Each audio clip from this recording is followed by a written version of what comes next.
misunderstood. So my Others. my science dictated this and I whole bunch of ones for science.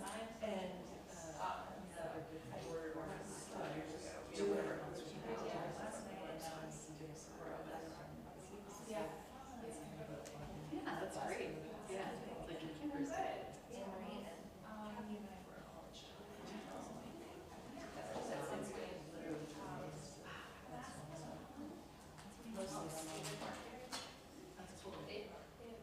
I have a Shimoya in my friend from sophomore year in college.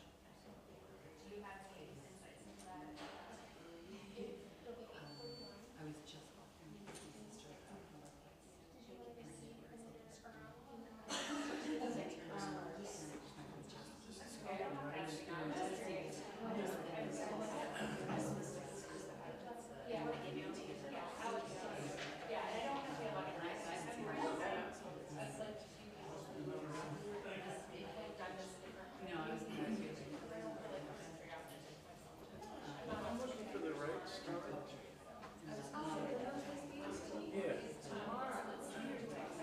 Yes, I was. Actually, yes, the answer is yes to the radio. So you've got charged. It's not actually and I've seen 16. Okay, well, it's up early. Well, I guess I'll stay for this. Yeah. I was trying to. Okay. And then I started. Turns out it's tomorrow.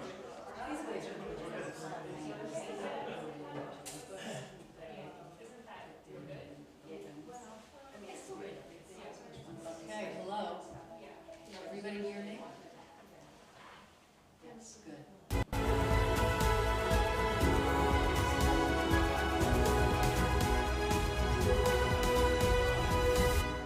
So thanks for coming on a Saturday afternoon. This is great. My name's Kimberly Behra, and I'm excited to be in conversation with fellow middle grade authors Anna D. Jordan and Laurel Snyder. For our panel today on Courageous Girls. So a little intro that you've probably heard many times if you've been to any of the other events at the festival.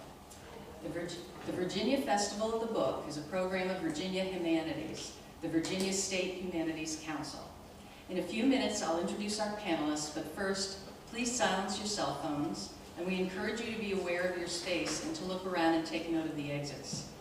We'd like to thank the Virginia Festival of the Book's premier sponsor, Michelle and David Baldacci. Many festival events are free of charge, but not free to produce.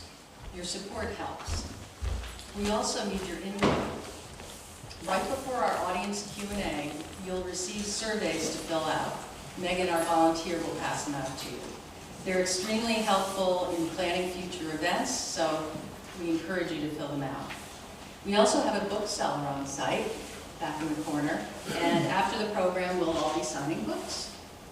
So onward, I'll introduce the panelists and myself, and then we will have a conversation. First, we have Anna Jordan.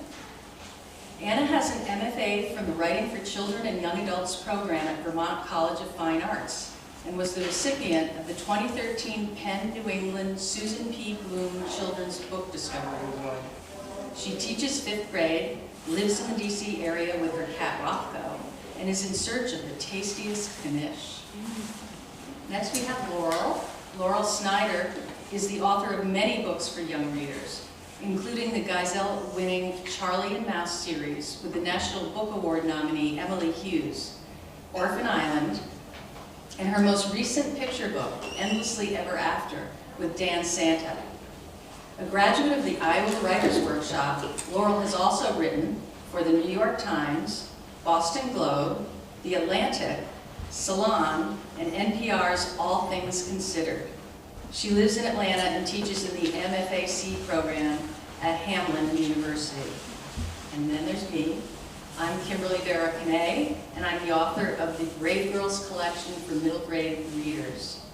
My first book is Artemis Spark and the Sound Seekers Brigade, and my second book that I'll be talking about today is Jett Jamison and the Secret Storm. Recently, Jett Jamison was named a 2024 Forward Indies finalist. And in 2023, Jett Jamison received winner in the Firebird Book Awards for both preteen fiction and juvenile fiction. So now we'll each read a little bit from our books and give you a little taste of the books, and maybe proceed with talking about, a short amount about what it's about. Do you want to go first? Sure. Can I grab that stand? Yes, you may. Thank you. It's heavy. Yeah, it is heavy. It is.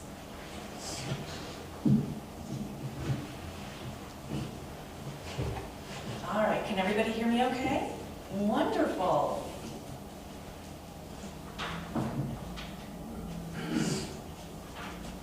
So I'm going to be reading from my book, which is Shira and Esther's Double Dream Debut, and this book is set up with sort of like a theater. And so when you go to the theater, there's something called an overture where just the band plays. So I'm going to read you that little section, and I'm so excited to take you on a trip to our setting in Idledale. House on a hill. Did you ever notice that when people build a town, they put the most important things on a hill? It's true. Where are your universities? Where do the bosses live? Where are the fancy gardens? On a hill, am I right? Of course I'm right. So it is in the town of Idledale. Now, if there's one thing I know, it's sandwiches. And if I were to make an Idledale sandwich, I'd start with 2 thick slices of humor, spread with a thin layer of history. Next, I'd alternate a 1/4 pound of desire with some faith, grind a generous amount of wonder on top, and add a pinch of woe. Delicious. So where is Idledale? How do you get there? Ah, my children, meine Kinder. Hear that clang? That's the Idledale trolley now. Drop this token in the collector and take a seat. We'll take a tour. First stop, the theater, the Heights. The Heights is actually the lowest place in town. That's ironic, isn't it? Just look beyond it, though. There are the railroad tracks, and beyond them, the laborers and their families who live and work in the shadow of the textile mill.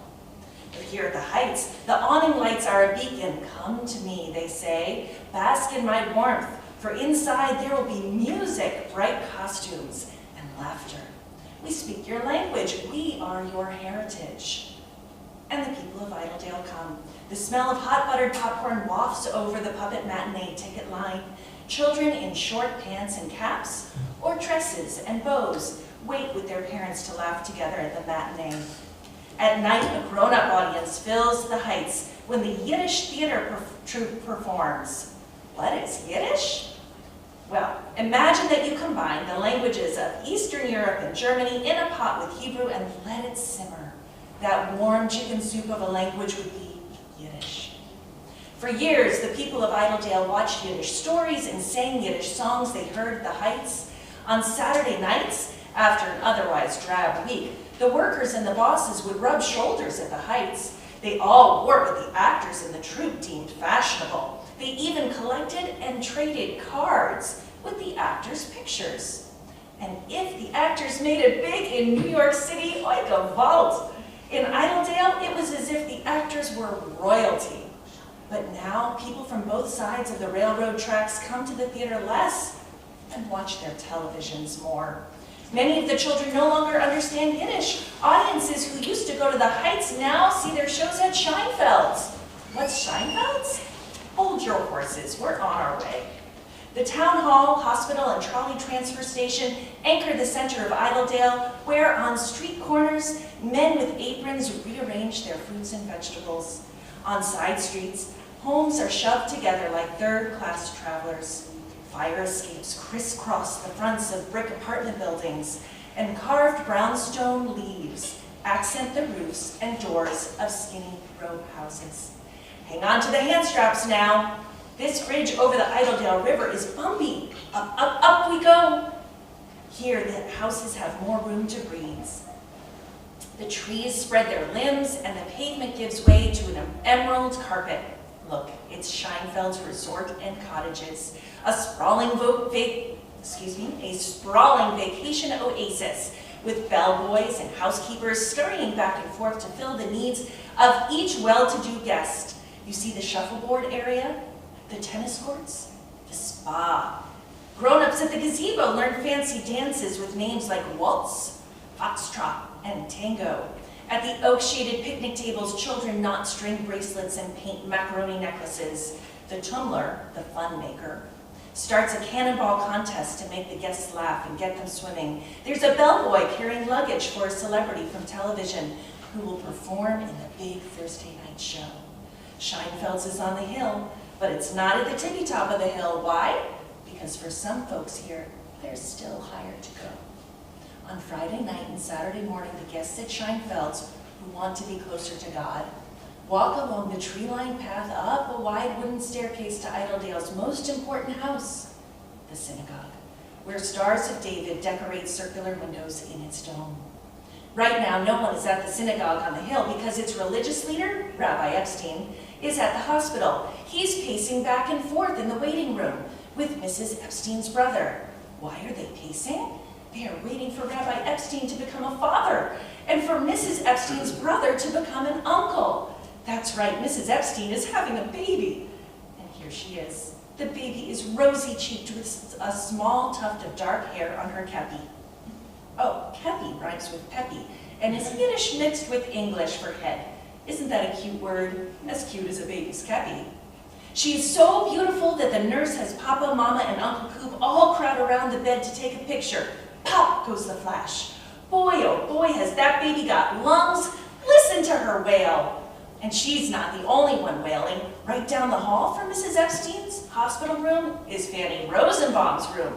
No one calls her Miss Rosenbaum, though. They call her by her stage name, Red Hot Fanny. There's no Mr. Red Hot Fanny. There was a man, a nice traveling salesman, Mel, who fell in love with Fanny as soon as he saw her on the stage at the Heights. Fanny loved him, body and soul. But when the fame came calling in the form of a national television tour, she told him it was over.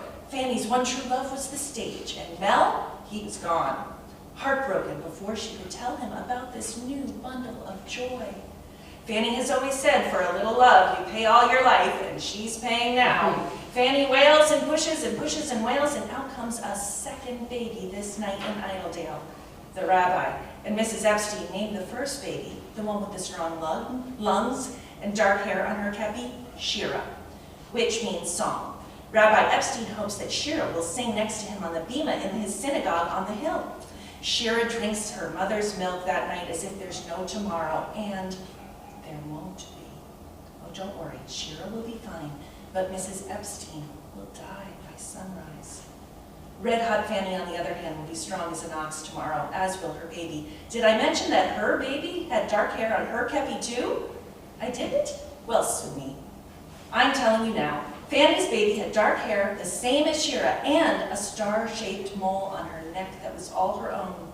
But while Shira wails, Fanny's baby lets out the gentlest cry. Fanny is sure that the baby will be a star and perform beside her on the stage at the Heights. And so Fanny names her child Esther, a star of the Jewish people. Oy vey, are those parents wrong?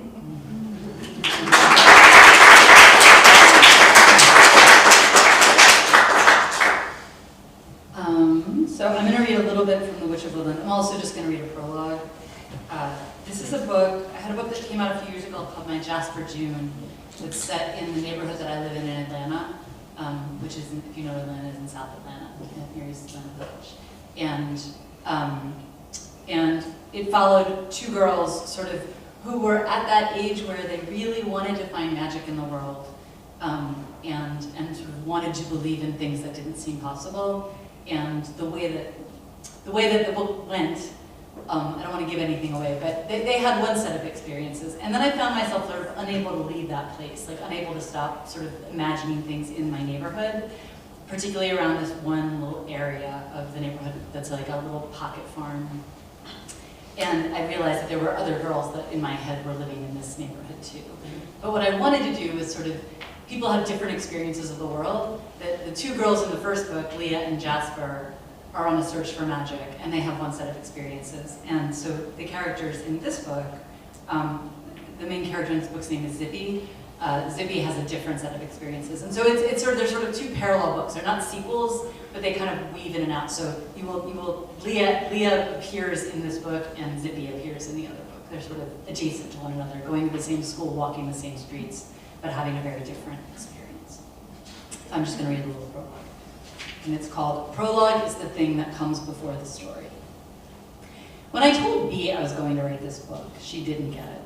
Why, she asked, glancing over at my desk, where I'd set up a little writing studio for myself, with 3 freshly sharpened pencils and a new composition book page out.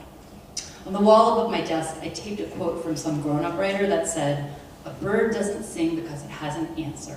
It sings because it has a song." I wasn't sure exactly what that meant, but I'd found it on a site of inspiring quotes for writers, and it made me happy. I like birds.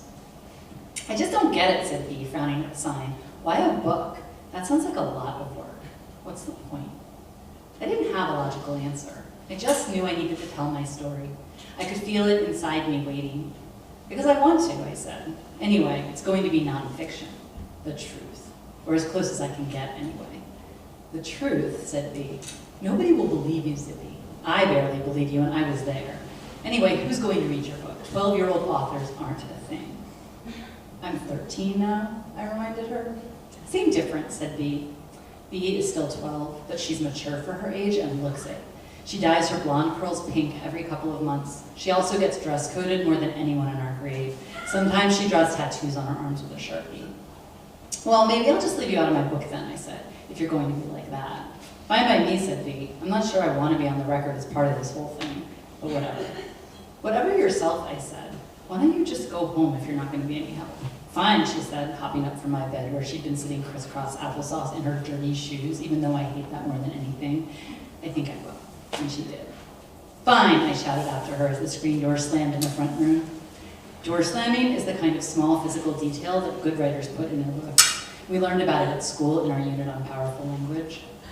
In case you're wondering, Bee has been my best friend since kindergarten. And for a long time, I thought that we were as like as two people could be. When we were little, we pretended to be sisters, even though I had long dark hair and she had her ringlets. We wore matching clothes, and whenever we wanted to change our favorite color or TV show or candy, we decided that together with a vote. We shared everything. Our friendship isn't like that anymore, which is kind of sad and kind of not sad. I still don't entirely understand how that happened. We both changed, I guess. But even if things are different and we fight, Bee is still my friend. We talk on the phone and sleep over on weekends, and sometimes she copies my math homework, or I copy hers, which I should probably not put into this book just in case someone actually reads it. But I am determined that this book will be the truth, and the truth is, we cheat at math. The other truth is that Bee is family to me. She just is. So if you're reading this and thinking that she sounds mean or rude, I hope you'll remember that no matter what, she's my person. But irregardless, and to get back to this book I'm writing, and which you are maybe reading now, Bee was wrong that day in my room. It wasn't the same difference. Not really. 13 isn't 12, and today isn't yesterday. Sometimes important things happen and everything changes, so slowly that you don't notice it, or so quickly you miss it. Or you change in ways you never expected. I guess that's what happened to me last year. I grew, whether I wanted to or not. And what Bee doesn't get is that I don't care so much if other people believe my story. That's not why I'm writing this all down. I'm writing it because I'll read this book. I know I will, over and over for the rest of my life, trying to figure out what happened, trying to understand it. Look, I know that as time goes by, I'll forget the details. I've forgotten so much already, but I'm hoping I can hold on to the parts I still remember, the ones that haven't slipped away. Because someday I'll turn into a grown-up. Someday I'll have a job and a car and a dishwasher, and if I'm not careful, I'll wake up one morning and I'll be too old to remember what happened the year I turned 13. So I'm writing this book, starting today. I definitely am writing this book, no matter how it turns out. Even if it ends up being a total failure. And if you're reading it somewhere in the future, whoever you are, I hope you'll like it, and believe my story. That would be nice. But if you don't, that's okay too. I know now that people are going to believe what they want. And what happened is pretty wild. I almost couldn't believe it myself. As a matter of fact, that was sort of where everything began, with me not believing.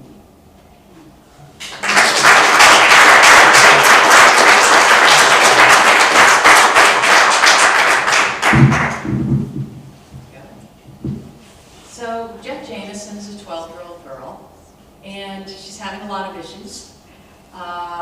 She is striving to find peace in her life. There's a lot of ups and downs in her home, her very noisy home. There's a lot of ups and downs going with things she hears in her head. So this first few pages will give you an idea of what Jett is feeling and the battles she's going to be facing as she goes through the story. Chapter 1.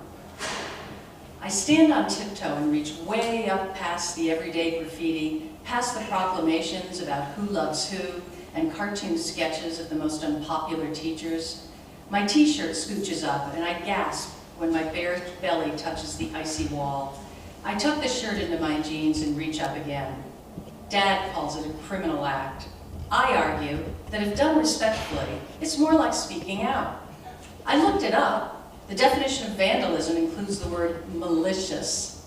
I am not malicious. I do what I do to remind myself of where I've been and where I'm going. The piney smell of disinfectant stings my nose, so I breathe fast through my mouth as I carve a straight line into the stall's wall, parallel to the other 7 tally marks, each a thumbnail apart. Metallic flecks speckle my hand like glittery snow. My breath slows. The sharp scrapes of metal on metal promise that my marks will last longer than the fading ink of the words and pictures below them. I'm stronger than they are. I am. But hiding out in a foul-smelling restroom 8 times in less than a month doesn't exactly make me a daring, brave wonder kid. My tallies tell it all. This is becoming a bad habit. I'm not getting better, and I'm definitely not getting braver.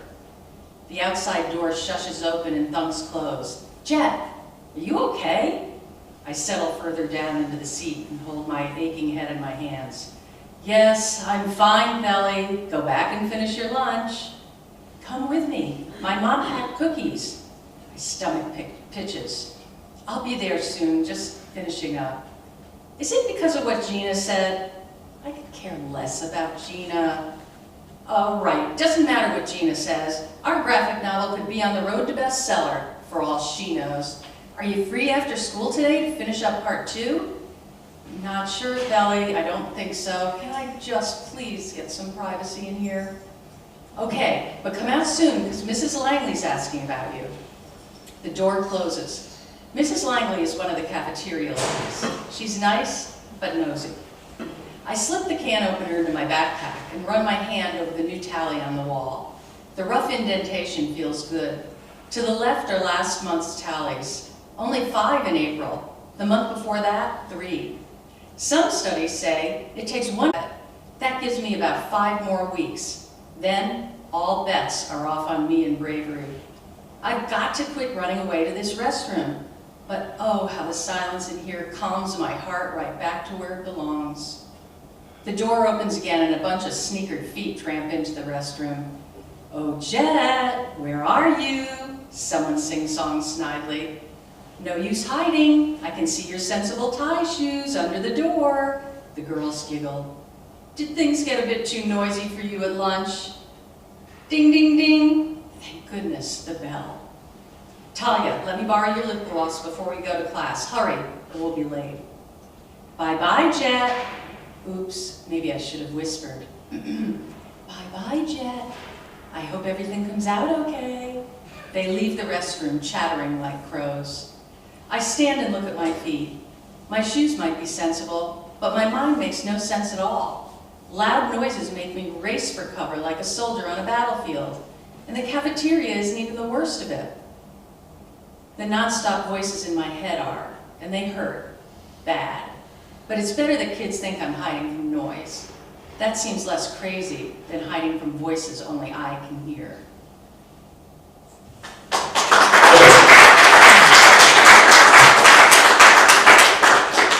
Okay, so now we're having a little conversation. As my mother would say, a coffee clutch. And I picked a few questions because as different as our 3 books are, the main characters have likenesses, but thematically, there are a lot of threads running through all three of them that I think are great talking points. So the first thing I wanted to talk to you about, or have us talk about together, are that in each book, it's highly stressed about the importance of stories, sharing our stories, but what I really love is the theme of realizing that we have the ability to rewrite our stories. And I think that comes across very clearly in all three of these. So I'm thinking one good way to start this would be to ask you, why did you want to tell this particular story? I mean, it took us years to write these books, and so why this story? Oh, you want this? No. So, well, like I was saying, I was writing in a space. Books begin in different places, right? And so they sort of, for me, it usually begins with a question, you know, like a puzzle of some sort, and then I'm sort of trying to find my way into it. So in this particular case, I sort of created this character, this girl Zippy, and one of the goals of this one was, I'm Jewish, and I realized that I had written a lot of novels, and I've done a lot of Jewish picture books, but I had never really, and I had characters who were sort of minimally Jewish, but that I hadn't really tried to write a novel where I dug into Jewish identity. And I think part of the reason that happened was because my Jewish identity doesn't look like traditional Jewish identities. I didn't feel like I saw my story represented in the books that I had grown up reading or that my kids were reading. I live in downtown Atlanta, my family's religiously intermarried, my kids don't go to a school with lots of other Jewish kids, there aren't Jewish kids in the neighborhood. Like that sort of, there were a lot of things about my story that felt specific. And so I think because of things that have been happening in the world, I wanted to create something for the Jewish reader that felt more diverse in those ways. And so this sort of character grew out of that puzzle, that question of like, well, if I was going to take my Jewish experience and place it in the world of middle grade fiction, like where would it go, what would it do? And then the other piece of that was, I'm somebody who's always been obsessed with magic. I'm somebody who's always, since I was a very small person, and all of my books sort of circle magic, things in the world beyond my own experiences. I spent my childhood kind of looking for fairies and witches and like pretending to be a mermaid whenever I went to the beach and things like that. And I wanted to bring those two things together, that as much as I was a kid who'd grown up Jewish, I was also a kid who grew up believing in things that were not part of my religious identity, they were other things. And so that was sort of the puzzle I began with, was how do I pull all these threads together in a way that I know is real? Like I know that as a child they were real for me, but how do I bring them together in a single narrative? So really for me, that's the point of the storytelling, is that the only way I could find for Zippy to unpack all of that was for it to be in her own voice. And she's lost, she's confused, she's trying to figure this out. Like she's been told basically, the book starts, her mother's like, you need to start getting ready for your bat mitzvah. And she's like, why? Like, I don't believe any of this. We don't really practice this way. We don't go to synagogue on a regular basis. I don't think you guys believe any of this. And meanwhile, I think I'm a witch. Like, that's my identity. So she has a belief system. She believes in something very firmly. And I was noticing, actually, as we were all reading, that these are all first-person narratives, right? That on some level, like, the only way for me to pull all those threads together and give what felt like an authentic explanation of her belief system would be for her to tell that story. Because otherwise it would have felt, I don't know, it would have been hard for me to like frame it. So she is writing her book as she remembers it over the course of what has happened in the last year, because she's the only person who's going to be able to pull together her struggles with theology in her family, in her synagogue, in her bat mitzvah experience, whatever, with the fact that meanwhile she's writing spells and trying to control the world around her through magic. And then something happens that kind of supercharges all of that. I don't want to get too far into that, but it has to be about storytelling, because she is drafting and revising and trying to hold on to all of these different narratives. So this question makes me think of just the seeds of where a story comes from. And so for me, I happened to be in New York City, and I was going to a museum called the Society of Illustrators, And there was this fantastic exhibit going on at the time, and it was about Jewish comedians. And one of the little cards next to the portrait said that this guy, Benjamin Zuckerman, he wanted to be a comedian, but his father wanted him to be a rabbi. And I thought, what if there were two? And they had to switch places in order to get what they wanted. And that was sort of the genesis of the entire story. And then there's the Jewish piece. And so a lot of the representation of Jewish characters in books up to this, like recently, have been about holidays and Holocaust and history. And we call those the 3 H's. And I really wanted to go beyond that, and I wanted to delve into the joy of what I thought Judaism was about, just because it had taken me a really long time to find that joy. Because I had grown up hearing about all the horrors and the Holocaust and other things that had happened to my people. And so I wanted to find the joy and share that joy and just have, it does take a long time to write a book. And so this, writing the book was part of the journey of finding my own Jewish joy. And you? And me, yeah. Yeah, so Jett Jamison ultimately, she hears all these voices in her head, and ultimately a book is recommended to her by a friend, a dear friend. And the book is supposed to calm her, bring her peace, guaranteed bring you peace. But she looks for it all over the place, and it's disappeared. Even one that she finally gets her hands on and leaves to go do something else, gone. And nobody will talk to her about this book. And so this all began making her even more angry and upset, but unable to really voice it.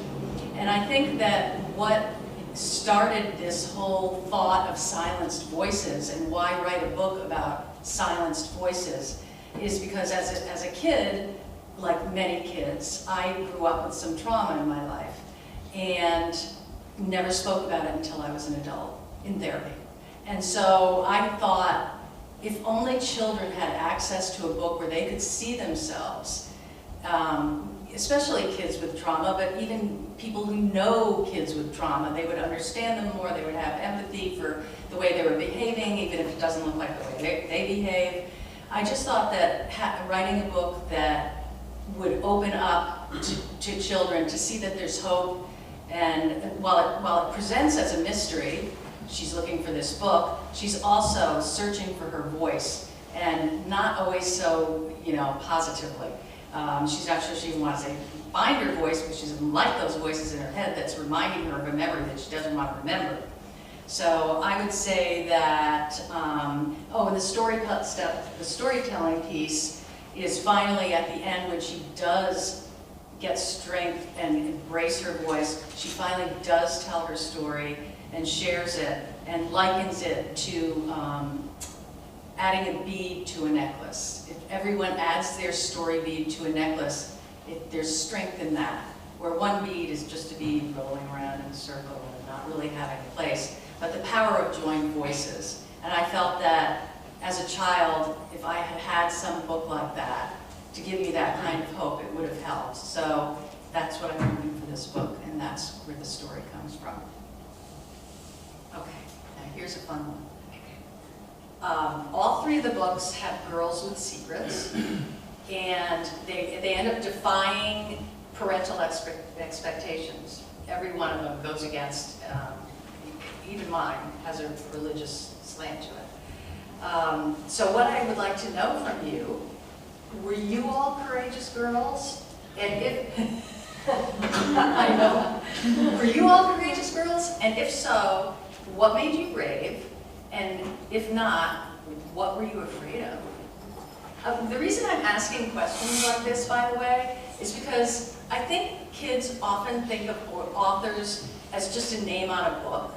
And I think it's really fun to ask questions of authors that make them come to life for kids and become more three-dimensional and realize we're just people too. So I'm really thankful for events like this where we can share that with other people. So go ahead, Anna. So I was afraid of a lot. I was afraid of the dark. I was afraid there was something under my bed. but I was also strong. And I think that when we talk about bravery, we're talking about not the absence of fear, but how we face our fears and how we find our courage when we face our fears. I will tell you that one of my earliest pieces of writing was the kids' constitution that my mother saved, that said that kids this age to this age should get to go to bed at this time. And so while I had fears, I was also very opinionated and very ambitious, and I found my strength in working towards the things that I believed in. Yeah. No. I was not afraid. I was a mess, and I was really unhappy, but I was not fearful. I'm somebody who, my challenges in life tend to be that I don't have a lot of filter. Like I move very quickly, and I think one of the reasons that I write is that when I'm moving through the world naturally, I spent a lot of my life anxious about things that just happened, like 2 minutes ago. Like if I go to a party, I spend the rest of the night thinking about the things I shouldn't have said at the party, right? Like I will leave this panel and be like, I should have said that instead. I should have, like things just sort of come out naturally. And so I tend not to be fearful in advance of the thing because I'm always kind of in the moment and then playing it back after the fact. And I was that way as a kid, so I sort of blasted through the world, talking too much and too loudly and making messes and bumping into things. I always had like bruises and stubbed toes and then laying in bed at night feeling terrible about how I should have done things differently. So I don't know that it's interesting. It's an interesting question. Like it's a question I haven't engaged with before. I don't know that I was especially brave. I think that people might see me that way sometimes, but it's literally that I just don't even know. Like I don't even know what it is that I should be brave about because I'm just kind of in the moment. Yeah, so that's an interesting, it's an interesting, I do things that I think are risky. And I'm definitely somebody who like uses my voice, you know, and lives in a lot of non-traditional sort of ways and takes risks and things like that. But bravery would imply, as you're saying, like bravery would imply that I've stopped and thought about what I'm risking before I take the step that I'm taking, and that's not the case. I make a lot of messes, and so like when I write, like I'm a risky writer, I guess, in the sense that like I have to write everything 10 times. Like I don't stop and think a whole lot before I write it down. I write it down, so I have like hundreds of unpublished manuscripts. Like I just sort of make messes and then eventually filter through all the messes and figure out which ones are the least messy. Does that make sense? Does make sense, yeah. Hundreds. You're not going back to any of them? Well, no, I print them all out, so the kids might be interested in this. I say make it all. For me, like this is my model. You make it all, and then you print it all out because you will never go back to the old computer and see the files that you don't remember exist, right? So I print everything out, and I have these huge binders, and a lot of these are picture books or like early chapter books. It's not hundreds of novels, but I probably have like 5 or 6 unpublished novels and then like hundreds of unpublished picture books.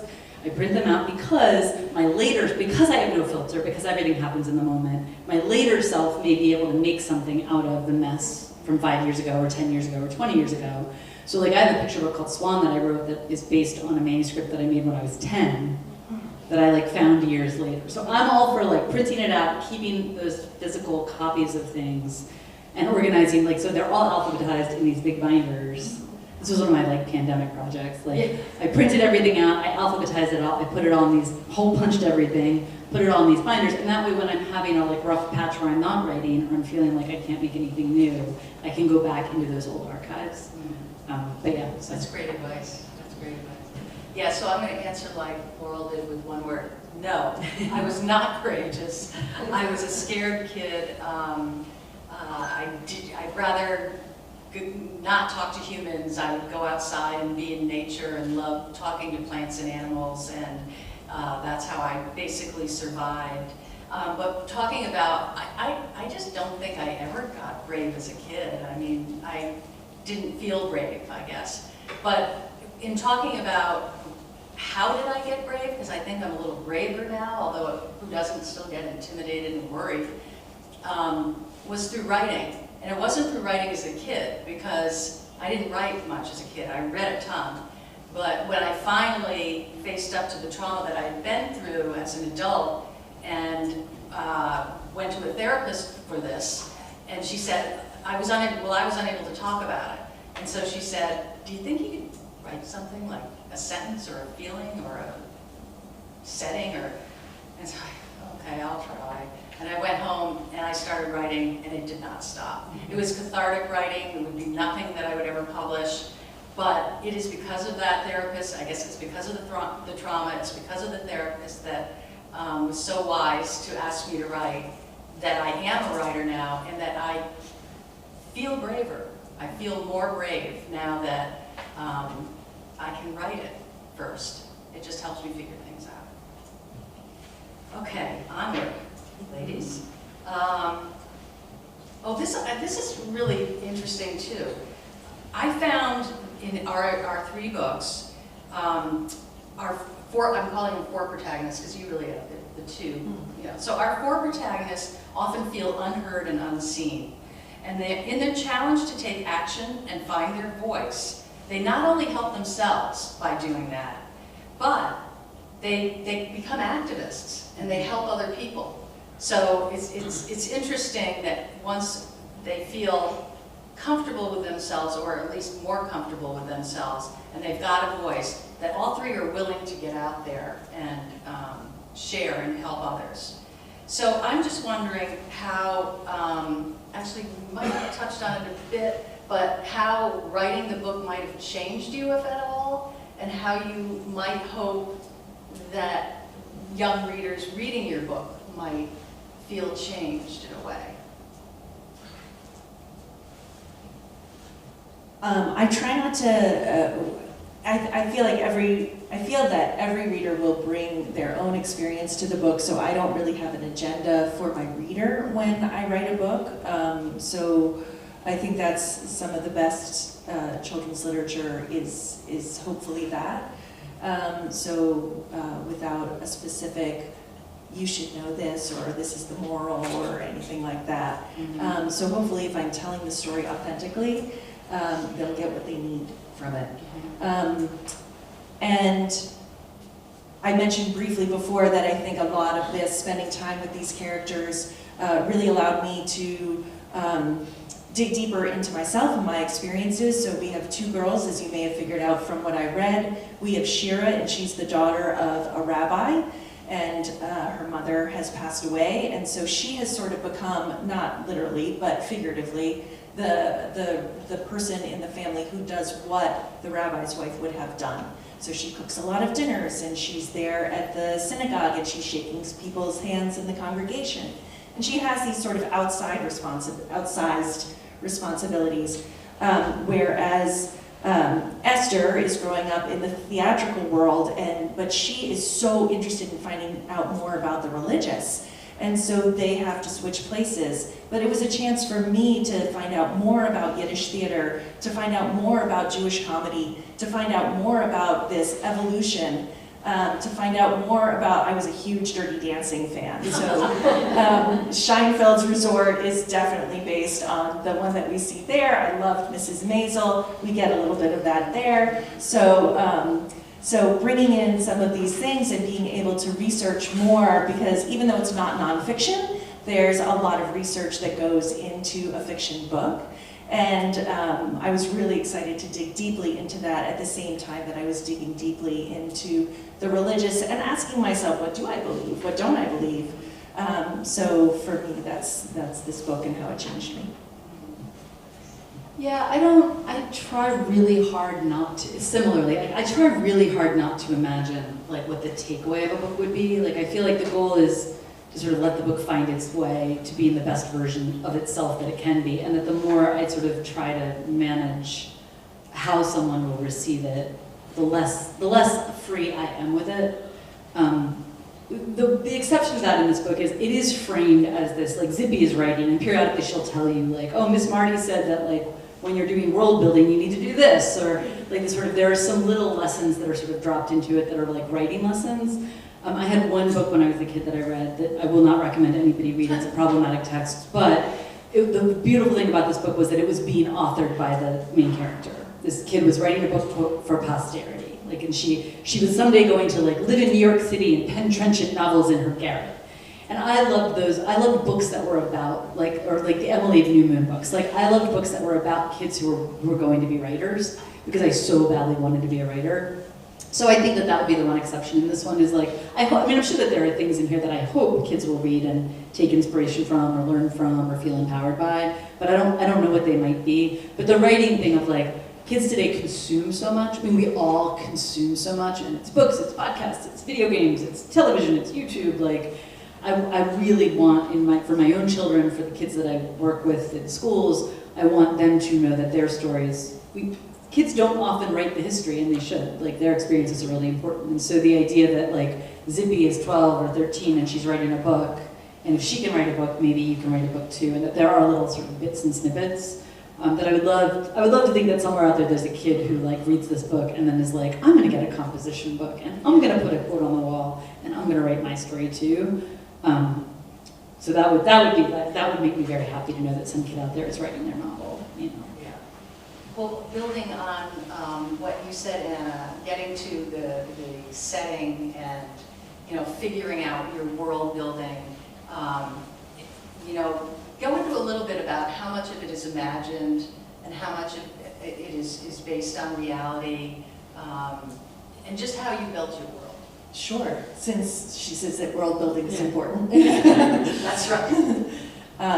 So Idledale is a mashup of the Catskill Mountain resorts, which were called the Borscht Belt resorts. Borscht is a kind of soup, so it's the Catskill Mountains and then sort of the Lower East Side, if you will. So where the Heights was the Lower East Side of Manhattan, where a lot of Jewish immigrants came in the 1900s, and that was sort of the hotbed of Yiddish theater at the time.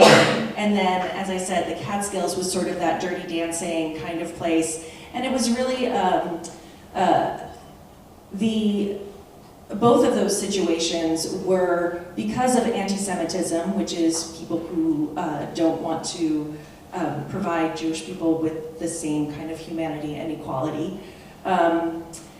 Because of that, Jews were not allowed into some hotels. They were not allowed into some resorts. They were not allowed into some theaters. And so both of those spaces were spaces where Jews created a for us, by us kind of space that they could recreate and be human and be joyful. So that's Idledale. Laurel, I was going to ask you about sanctuaries. You describe a spot in Atlanta that's, I think, Red's Farm, and it's just was a place where Zippy went and could do what she was doing and really kind of bloom and blossom and question and so forth. And I was just wondering, did you, growing up, ever have a place where you went for a sanctuary? So I grew up in Baltimore, and in a neighborhood, but I mean, it's interesting. I live now in a neighborhood that feels in some ways very similar to where I grew up. Cities like Atlanta and Baltimore have a lot of empty spaces, and they probably, if you were driving past them, wouldn't see them as sanctuaries. Yeah. They look like vacant lots, you know? I mean, like, so my characters will do things that I did, like, you know, gather like airplane bottles from the ditch, you know, or like that sort of, but yeah, I mean, that's the thing, is like, Red's Farm is a special place. My books, these last two books have been set in my neighborhood, so everything in the book is real. Like, Morelli's ice cream is real. You know, the school is the school my kids went. So I didn't have to do that work of world building. I just sort of took walks around my neighborhood and wrote down what I saw, and what I have known for a long time. But Red's Farm reminds me very much of, so where I grew up in Baltimore, we backed onto, if you like walked through the neighborhood, eventually you ended up at Loyola College. And there was a sort of buffer zone between the college and the neighborhood that was just kind of, you've probably got them near you, like overgrown tangle of like, you know, it's not really a forest, but if you're 8 years old, it feels like a forest. It's just a bunch of junky trees and, you know, in between, you know, like maybe there's like runoff and like the sewer line is there, whatever. We have a creek that my kids will like go and splash in, and at some point somebody was like, that's like storm drain runoff. So my sanctuaries are very much that for the children in the books, but grown-ups would see them with different eyes, I think. There's a lot of broken bottle. Yeah, I have to like wear flip-flops because you can't walk barefoot in the creek, and you know, like it's that kind of space. Yeah, so Red's Farm is an amazing and magical place, and also, you know, there's a scene, not in this book, but in the last book, in My Jasper June, there's a scene where Leah encounters, somebody who's like sleeping down by the creek, and these are experiences we have in the world and that children have in the world, and we want to imagine sanctuaries for them that are outside the real world, but in fact, our children live in the world, and if they walk to school through the world. So. Okay, I have one more question, and then we'll open it up to the audience to ask questions of all of us. But I was going to ask you, Anna, well, what I've noticed in all three books is that each of our girls have what I call spiritual mentors. All kinds of mentors. There are all kinds of mentors, but in this case, a spiritual mentor that, without realizing it or not, helps the girl question and think and come to their own conclusions. And I was just wondering, Anna, if you had a spiritual mentor or a mentor in general growing up that helped you kind of come together. So yes, but probably not the way you're thinking. Okay. So so I grew up in a home where we never went to synagogue, and that what was important to my parents was the history and culture of Judaism. And so I really had no connection to synagogue whatsoever. And really my sense of spirituality was probably really born through summer camp, and I'm happy to say that I have some summer camp friends today here, even 20, 30 years later. So that's really exciting. But we've talked a little bit about nature and the importance of nature, taking a hike to the top of a mountain where it's covered in quartz, and seeing or canoeing on rivers, whitewater rivers, where you're just listening to the sound of the rushing water. Those spaces and the people who helped teach me about those spaces and how to care for those spaces, and how to be quiet in those spaces, I am forever grateful to those folks. Okay, so I think that Megan will be handing out the surveys, and meanwhile, while she's handing those out, who has a question? Kids, if you have any questions, Yeah, kid questions we would are the best. love, Yeah. those are the best questions. So if you have any. Did I see a hand go up? Oh, I'm sorry. Go ahead. I'll try and repeat the question after. I'm not a kid. That's okay. You're more than welcome. So my daughter and I were talking about before the panel started, how do you even get books? So I was wondering if you could think about your journey to your first published book and maybe just share that experience with us. Well, that's a very good and probably varied answers between us all. She asked about how we came to our first publishing deal, so to speak. And in my case, I'm different from you two, I'm pretty sure, that I do not have an agent.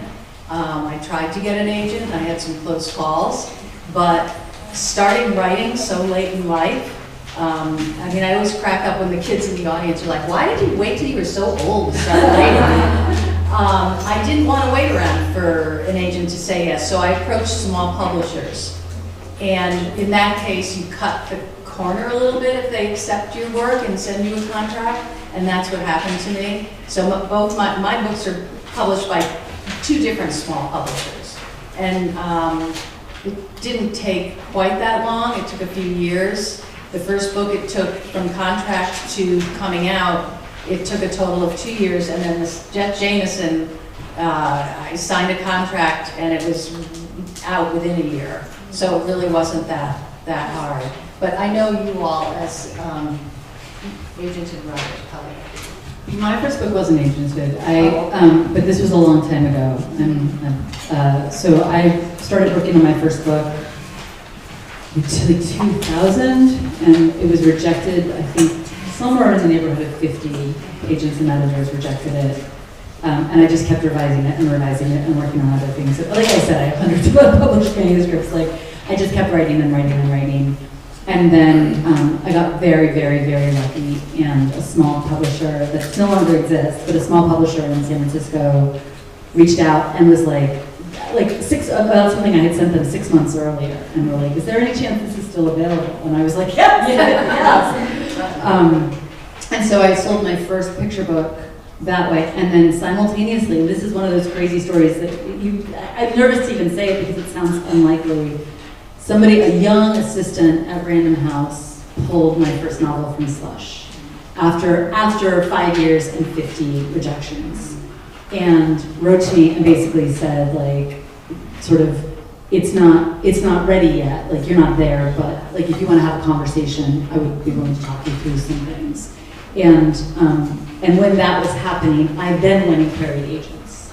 So once I had like the maybe from somebody at Random House, I went and queried like 1 million agents and was offered representation. And so then when everything went through, I did have an agent on board, but it really was like spaghetti at the wall, just like trying,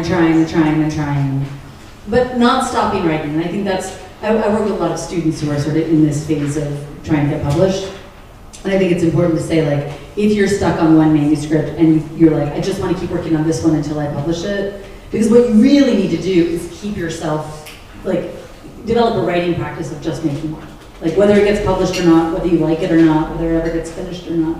Like, just writing something on a regular basis, so that you always have the next thing that you're working on. Because then if something does end up in the pipeline for publication, you'll still have your writing practice. Like, that's the thing that keeps you going, I think. I think that one of the most difficult things about writing is persistence. It's easy to feel that, so I've been in this game for over 20 years, and this is my debut novel. And that's not an unusual story. So I think the whole 10,000 hours thing is real. And that's about the writing the sloppy copies and putting them away. I have another 5 or 6 or 7 novels in a drawer. But I will say that one of the linchpins here for me, I think, was when I realized that I was trying to tell other people's stories for a long time and trying to find my own story and have faith that my own stories were important. And that was a big shift for me and my career. I've had 3 different agents. I've been a member of the Society of Children's Book Writers and Illustrators for over 20 years. I went to Vermont College and got my MFA. I've had so many declines and rejections, and it really is the persistence, I think. And also being able to say to yourself, if you never get published, would you still write? And for me, the answer was yes, and so I keep going. And if I can add, let me say, like, it took 8 years for that first book to get published, but I had already done an MFA. I had been trying to get published in poetry and adult essays for years. Prior to that, I had gone to undergrad for a writing degree, and I'd gone through a creative writing workshop all the way through high school. So, like, it wasn't 8 years, it was actually more like 30 years if you add it all together. But I think the one thing I want to add to that is you need to do whatever you have to do to make it fun anyway. Like you need to want to be a writer who gets to be an author. You can't want to be an author. Like, that doesn't, it just won't sustain itself. You have to love cooking dinner every night, otherwise it's miserable, and then you just stop cooking when there's no one there to feed, right? So cultivate whatever makes it fun for you. That's the most important thing to keep you going, I think. Great. Anyone else have a question? Yeah. How do you go, like, as you're writing, how do you go from author to narrator? So if you're in a nice narrator group and then all of a sudden your author pops back in, how do you kind of get back into that narrator space? Oh, are you talking about instead of being in the voice of your narrator, you're coming into you're using your own voice? Yes. How would you answer that? Do you mean author? Do you mean the author voice, or like, are you saying like once upon a time there was a mouse? Like. Assuming that your narrator voice is the one telling the story, you're the character, and you're writing from that perspective. That's what I'm thinking of as narrator versus each of you here. Like our actual the voice. author. I see, Right. yeah, I see. So the process of the book takes, once it's been purchased, there's a lot that goes on after that, right? So there's submittable and then there's publishable. And so you want to make sure that you're submitting the very best manuscript you can, and that is a huge revision process. I think all of us probably have people that we have in critique groups.